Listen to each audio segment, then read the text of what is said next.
Bem, após esse resumo, vamos então agora aos exercícios. Lembrando que esse finalzinho do resumo aí, gente, tem tudo que vocês precisam saber, né, sobre cálculos químicos. Tanto para esse momento de agora, que eu estou chamando de noções gerais de cálculos químicos, como lá na frente para cálculos estequiométricos, cálculos de fórmulas, estudo das soluções, enfim. Tá? Cálculo químico se resume basicamente nisso. Um mol é igual a massa molar, que contém 6 vezes 10 elevado a 23 partículas, e se for um gás na CNTP, 22,4 litros. Tudo bem? Vamos então fazer alguns exercícios da listinha aí de vocês. Aqui tem uma lista de 5 exercícios, né? Essa primeira questão diz o seguinte: se sua assinatura, escrita com a grafite do lápis, pesa 1 miligrama, o número de átomos de carbono em sua assinatura é quanto? Tá? Já falamos aí sobre grafite, né? Quando a gente assina lá no papel com a grafite, eu estou deixando ali no papel alguns átomos de carbono. Aquelas letras que eu deixei lá no papel são grafite. Grafite é uma das formas alotrópicas do carbono. Aí a pergunta é, se ao assinar vocês deixaram 1 miligrama de carbono, quantos átomos tem ali? Em outras palavras, quantos átomos de carbono há em 1 miligrama desse elemento? Tá? A primeira coisa que eu sugiro fazer é sempre isso aqui. Tá? Nós estamos falando do carbono. Tá?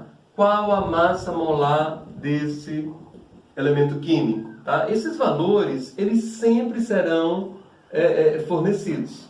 Tá? Eles sempre serão dados toda vez que for necessário. No caso do carbono, vale 12. Né? Cada mol de carbono corresponde a 12 gramas. Então, 1 mol de carbono são 12 gramas, né? Isso é a massa molar do carbono, que corresponde a 6 vezes 10 elevado a 23 átomos de carbono. Eu faço logo isso, tá? Porque aí eu vou me familiarizando com isso, também certamente será útil para responder minha questão. Tá bom? Isso aqui eu já sei, de antemão. E o que essa questão está me perguntando? Em 1 miligrama de carbono, ou seja, em 10 a menos 3 gramas de carbono, quantos átomos são? Não sei. Mas eu sei em 12 gramas, que é 1 mol. Tá? Aqui a gente sempre está fazendo isso. Eu sempre sei tudo de 1 mol. Ah, mas a questão não quer saber para 1 mol. Quer saber para 2 mols, para 3 mols, para uma certa massa, não sei o que. Gente, se vocês sabem para 1 mol, o resto fica fácil. Tá? Eu sempre comparo muito isso aqui com o preço de um objeto. Se alguém chegar para vocês de pronto e perguntar, olha, quanto custam 10 pincéis desses? Do nada. 10 pincéis desses custam quanto? Tu não vai saber. Tu não vai saber. Sabe por que tu não sabes? Porque tu não sabe o preço de um. Agora se eu te disser, gente, quanto custam 10 pincéis desses, sabendo que um pincel custa 5 reais? Aí, o que era impossível se tornou banal. Perceberam? Ora, gente, se cada pincel custa 5 reais, 10 pincéis vão custar 50 reais. Tá vendo como tá fácil? É mais ou menos isso. Quantos átomos há em 10 a menos 3 gramas de carbono? Não sei. Mas para aí. Qual é o mol do carbono? 12 gramas. Ah, então em 12 gramas de carbono nós temos 6 vezes 10 elevado a 23. É o preço de 1. Entendeu? A equivalência? Então, se 12 gramas de carbono corresponde a 6 vezes 10 elevado a 23 átomos, então 10 a menos 3 gramas vai corresponder a x. Produto dos meios, igual dos extremos. Resolvendo aqui, ó, 10 a menos 3 vezes a constante de Avogadro, dividido por 12. Tá? Se vocês fizerem 6 dozeavos dá 0,5. 0,5 vezes 10 a menos... Não, 0,5 vezes 10 a 20, né? 10 a 23 vezes 10 a menos 3 dá 10 a 20. Arrumando isso aqui para notação científica, 5,0 vezes 10 a 19. Tá? Essa resposta aí, vocês têm na questão de vocês na letra D. Tudo bem? Vamos então à segunda questão. Tinha um texto sobre glicólise, aquilo que vocês estudam lá em biologia, né, que tem a ver com bioquímica celular. Retirou-se, entre aspas. Retirou-se o quê? Aí está entre aspas. Uma molécula instável de glicose, uma única molécula de glicose, quando se quebra, forma 2 moléculas de ácido pirúvico e gera 4 moléculas de ATP. Diante dessas informações, encontre a massa de glicose em miligramas, cuidado com essas unidades, sempre muito importante, unidades, tem que ficar atento, necessária para formar 10 moléculas de ácido pirúvico, segundo o texto aí determinado. Tá bom? Vamos ver. Independente de qualquer coisa, olha por onde eu começo essa questão sempre. Essa questão trabalha com glicose, certo? A substância em questão aqui é a glicose. 1 mol de glicose corresponde a 180 gramas. Carbono 12, hidrogênio 1, oxigênio 16. Esses valores serão sempre dados na hora da prova. Tá? Quando eu fizer 6 vezes 12, mais 12 vezes 1, mais 6 vezes 16, dá 180. 180 gramas é a massa de 1 mol de glicose. Se é 1 mol, tem 6 vezes 10 elevado a 23 moléculas. Tu vai mesmo precisar de tudo isso? Não sei.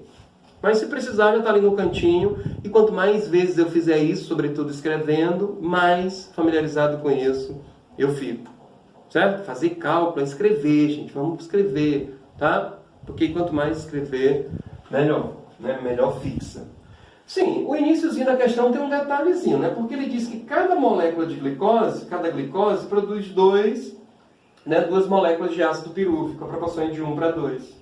Como ele está falando em 10, né? Para produzir 10 moléculas de ácido pirúvico, quantas moléculas de glicose são necessárias? A resposta, 5.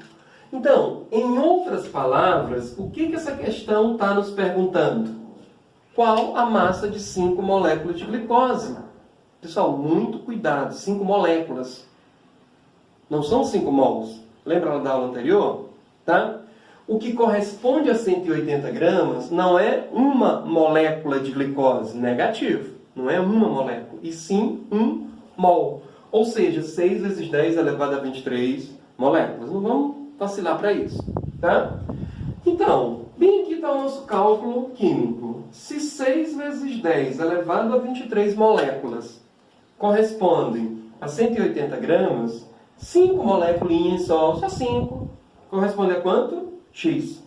Produto dos meios, igual dos extremos, trouxe para cá o cálculo, 5 vezes 180, dividido por 6 vezes 10 elevado a 23. Isso é o X. Tá? E aí tá cálculo, tá fácil essa conta, né? Porque se tu cortar 180 com 6, sobra 30. 30 vezes 5, 150. 150 vezes 10, esse 10, 1 sobre 10 a 23, é 10 a menos 23. Né? Esse 10 a 23 vai lá para cima, o expoentezinho ficou negativo. Isso aí vocês lembram bem e é importante, hein? A parte de matemática básica é toda importante no estudo da química. Quando eu arrumar isso aqui para notação científica, ao invés de 150, eu vou escrever 1,5. Né? Então eu estou diminuindo. Diminuiu aqui no coeficiente, aumenta lá no expoente. Então para cá ficou 10 a menos 22, aqui vai ficar 10 a menos 21. Então a nossa resposta dessa questão está aqui, ó. 1,5 vezes 10 elevado a menos 21 moléculas. Tá? Então, mais uma questão respondida. Tá? Vamos então aí à terceira questão. Percebam, gente, que o fundamento dessas questões está sempre em torno do mol. Não se preocupem como a questão vai te perguntar. Vocês sempre saberão tudo sobre 1 mol. Certo? Ah, mas a questão não quer saber para 1 mol. Mas a partir de 1 mol tu faz. Tá? Eu tô te dizendo o preço de um pincel. Ah, mas eu não quero saber o preço de 1, quero saber de 10. Mas o preço de 1 é que vai me ajudar a encontrar o preço de 10, de 5, de 20, de 10, de 50. Tá bom? É aí que está a ideia. Eu sei tudo sobre 1 mol. Sabendo disso, o resto tu vai saber. Ah, mas isso vai estar colocado em que contexto? Aí, meu irmãozinho, são infinitas as possibilidades. Tudo bem? Essa questão 3, por exemplo, já vem diferente. Ó, em uma folha de papel alumínio, desses papel alumínio que a gente usa em casa para embalar alimentos, isso aí é um rolinho daqueles, tá? Uma folha de papel alumínio tem as seguintes dimensões: 7,5 metros por 20 centímetros por 0,02 milímetro. A espessurinha dele ali. Pergunta: quantos átomos de alumínio tem nessa folha? Deu a massa atômica do alumínio, deu a densidade, certo? Porque aí eu vou encontrar o volume de alumínio na folha. Alumínio é sólido, eu não sei o volume de 1 mol de alumínio. Eu sei a massa, que ele está me dando aí 27. Ah, mas o que eu preciso saber para transformar de massa para volume ou de volume para massa? A densidade. Por isso que a questão te deu a densidade. E a questão também te deu a constante de Avogadro. Antigamente se chamava constante de Avogadro número de Avogadro. O termo correto hoje é constante de Avogadro. É uma constante. Tá bom? Então, primeira coisa que eu faço logo, independentemente do que a questão vai me perguntar, o mol. Gente, façam para 1 mol. Certo? Façam para 1 mol. 1 mol de alumínio corresponde a 27 gramas, que são 6 vezes 10 elevado a 23 átomos desse metal. Não sei o que a questão vai me perguntar, mas isso vai ser útil. Tudo bem? Está aqui a folhinha de alumínio, 7,5 por 20 por 0,02 milímetro. O que eu vou fazer? Eu vou jogar tudo isso para centímetros.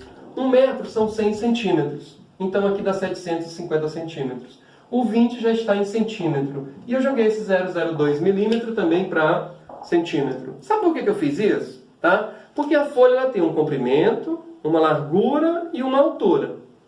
Quando eu multiplicar essas 3 dimensões, o que nós vamos ter? O volume de alumínio naquela folha. Centímetro vezes centímetro vezes centímetros, esse volume vai estar em centímetros cúbicos. Porque aí eu uso lá com a densidade. Certo? Essa foi a ideia. Então, quando eu calculei o volume de alumínio na folha, 30 centímetros cúbicos. Eu não sei o volume molar de um sólido. Eu não poderia usar aqui 22,4 litros.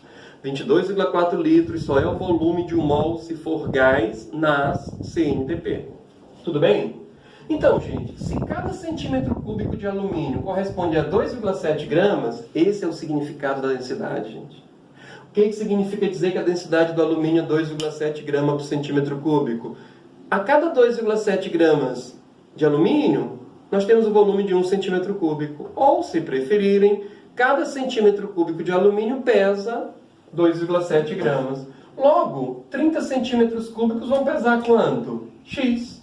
O que nós calculamos aqui? A massa de alumínio que nós temos na folha. 30 centímetros cúbicos de alumínio são a mesma coisa que 81 gramas de alumínio. Mas a nossa questão não perguntou qual a massa de alumínio. Quer saber quantos átomos. Certo? Eu não sei quantos átomos eu tenho em 81 gramas de alumínio, não. Mas eu sei em 27 gramas. E aí é que está, né, a saída da questão. Ora, gente, se 27 gramas de alumínio, que corresponde a 1 mol, são 6 vezes 10 elevado a 23 átomos, 81 gramas, que é o triplo, né, corresponde a X, corresponde a 3 mols. Ou seja, 18 vezes 10 elevado a 23. Quando eu fizer aqui produto dos meios igual dos extremos, eu estou encontrando 18 vezes 10 a 23. Que, novamente, ó, arrumando isso aqui para notação científica, 1,8 vezes 10 elevado a 24. Essa é a resposta da questão 3. Tá? Pode ser que alguém, na hora que viu 81 gramas, peraí, mas 81 não é o triplo de 27? Sim. Rogério, então 81 gramas não são 3 mols de alumínio? Sim. 3 mols de alumínio são 3 vezes 6, ó, 18 vezes 10 a 23? Sim, foi o que nós encontramos. Isso é simples, gente. Isso é muito mais fácil, né, do que muita gente pensa.